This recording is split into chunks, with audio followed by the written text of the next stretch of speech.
Assalamualaikum warahmatullahi wabarakatuh. Di sini saya akan menceritakan kisah sejarah Abdurrahman ad-Dakhil, penegak Umayyah di Spanyol.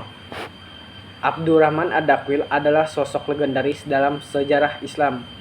Ia dikenal sebagai pendiri dinasti Umayyah di Spanyol yang berkuasa selama hampir 3 abad.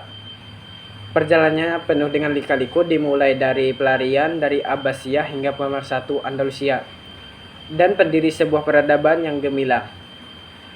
Pelarian dari kekuasaan Abbasiyah, Abdurrahman lahir pada tahun 731 Masehi sebagai anggota Bani Umayyah, dinasti yang memerintah kekhalifahan Islam selama hampir 1 abad. Namun pada tahun 750 Masehi terjadi revolusi Abbasiyah yang menggulingkan kekuasaan Umayyah dan menewaskan sebagian besar keluarga mereka. Abdurrahman muda berhasil melarikan diri pada pembantaian Umayyah di Damaskus dan mulai perjalanannya yang panjang dan berbahaya. Sedangkan menuju Andalusia, setelah beberapa tahun bersembunyi, Abdurrahman menerima undangan dari pendukung Umayyah di Andalusia. Ia kemudian melakukan perjalanan berbahaya melewati Afrika Utara dan akhirnya berhasil mencapai semenanjung Iberia. Pada tahun 755 Masehi, saat itu Andalusia berada dalam kekacauan politik dan terpecah menjadi beberapa kerajaan kecil. Perebutan kekuasaan, Abdurrahman segera terlibat dalam perebutan kekuasaan di Andalusia. Ia berhasil mengalahkan para persaingan dan menyatukan sebagai besar wilayah Andalusia di bawah kepimpinannya. Pada tahun 759 Masehi, dengan demikian ia mendirikan dinasti Umayyah di Spanyol yang dikenal sebagai Kekhalifahan Cordoba.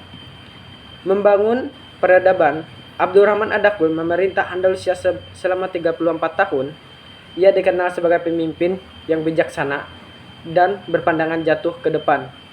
Ia membangun peradaban yang maju dan makmur di Spanyol. Kota Cordoba menjadi pusat pemerintahan dan kebudayaan yang terkenal di seluruh dunia Islam. Abdurrahman melakukan sebagai reformasi dalam bidang politik, kemudian dan sosial, pembangunan masjid yang megah, perpustakaan, dan universitas. Ia juga mendorong kemajuan ilmu, pengetahuan, dan seni. Di bawah kepemimpinannya, Andalusia menjadi pusat perdagangan dan kebudayaan yang menghubungkan Eropa dengan dunia Islam. Ada juga pula warisan Abdurrahman ad-Dakhil. Abdurrahman ad-Dakhil meninggalkan warisan yang tak ternilai bagi dunia Islam dan Eropa. Ia berhasil mendirikan dinasti yang berkuasa selama hampir 3 abad. Ia membangun peradaban yang maju dan makmur di Spanyol. Ia juga memberikan kontribusi besar bagi perkembangan ilmu, pengetahuan, dan seni. Cukup sekian, kisah Abdurrahman ad-Dakhil adalah kisah tentang ketabahan, pengorbanan, dan kepemimpinan. Ia adalah salah satu tokoh paling penting dalam sejarah Islam dan Eropa. Warisannya terus menginspirasi orang-orang di seluruh dunia hingga saat ini. Mungkin cukup itu saja penyampaian saya. Kalau kurang dan lebihnya saya mohon maaf. Wassalamualaikum warahmatullahi wabarakatuh.